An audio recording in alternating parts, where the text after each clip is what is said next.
It is that time of year when yearbooks come out and everybody gets to pore over pictures of their classmates and quietly judge their haircuts and their senior quotes. These kind of photos are like time capsules. In a decade, you get to look back and remember when certain classmates seemed so innocent and others seemed so awkward. And look what has happened since. Mullets are back in style. Who could have known? Well, there was a unique sort of class photo taken in Washington this week. It was for a very small group of people, the men and women who have been Speaker of the House. That is Speaker Kevin McCarthy posing with almost all of his living predecessors. There is Newt Gingrich, of course, who was Speaker of the House from 1995 to 1999. There is Nancy Pelosi, who was Speaker from 2007 to 2011, and then again from 2019 to this year. There is John Boehner, who was Speaker from 2011 to 2015. And there's Paul Ryan, who was Speaker from 2015 to 2019. And then there is Kevin McCarthy, the current Speaker of the House. If you're wondering about the years 1999 to 2007, that is when Dennis Hastert was Speaker of the House. And Dennis Hastert is very much alive, but he stopped getting invited to these kinds of photo ops after he was convicted of being a serial child molester. So, yes, the other former speakers were all in town this week to attend the unveiling of Paul Ryan's official portrait. And just like a lot of other class photos, this one offers a lot of insight about the passage of time. In fact, it's sort of a visual roadmap of how Congress ended up in this current crisis. It started back in 1995 when Newt Gingrich became the first Republican Speaker of the House in 40 years.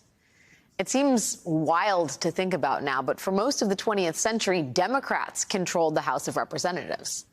The Republican presidencies of Eisenhower and Nixon and Ford and Reagan and George H.W. Bush, they all had divided governments, with Democrats controlling at least one chamber of Congress.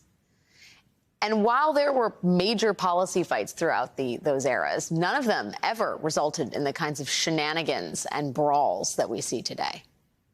But in 1995, Republicans took back control of the House for the first time since 1955.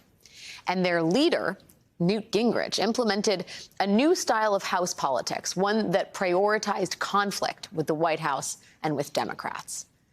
Gingrich was once quoted as saying, "One of the great problems we have in the Republican Party is that we don't encourage you to be nasty."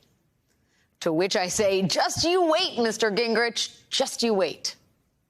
Anyway, during that time, the Republican Party was able to extract big concessions from Democrats. They got spending cuts and work requirements and cuts to the social safety net. And then what could be termed nasty era one culminated in the first impeachment of a U.S. president in modern times, the impeachment of Bill Clinton, which, by the way, turned the public against Republicans and lost them seats in the House. But despite that loss, the Gingrich model, the nasty model, that stuck. And things became even more extreme under the speakership of John Boehner. It was under Speaker Boehner that the Tea Party and its extremists first decided to put a gun to the head of the American economy. That standoff ultimately resulted in downgrading the U.S.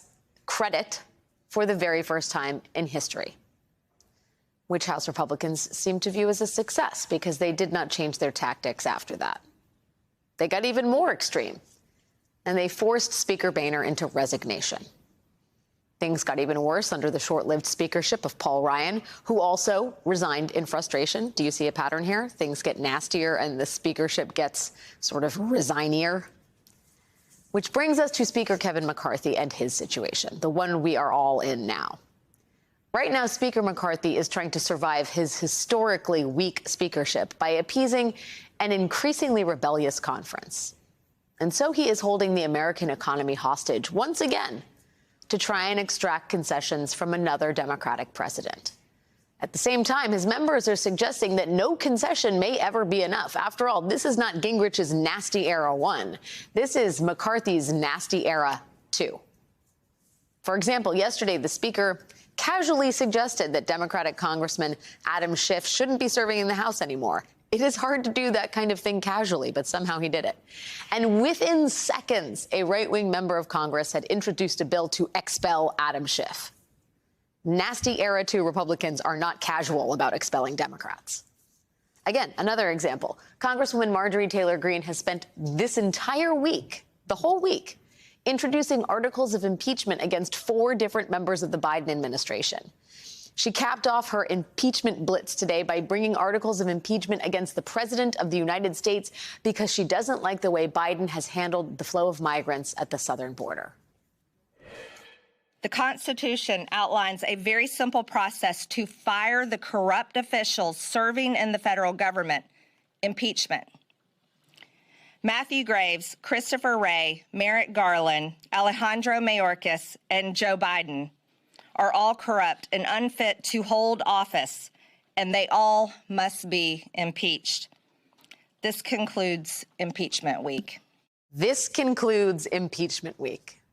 Remember when Republicans would just impeach the president of the United States and leave it there? Now they have to impeach nearly the whole cabinet, too, which makes this particularly odious for Speaker McCarthy, particularly bonkers for his conference, because Marjorie Taylor Greene is not some fringe lunatic, not anymore anyway. The congresswoman who has allied herself with January 6 insurrectionists, she is now also considered an ally of the Speaker of the House. The two of them have cemented the pact between what is left of the Republican House establishment and the party's radical right wing. So this is the party. This is the GOP. This is who they are now. Newt Gingrich would be proud.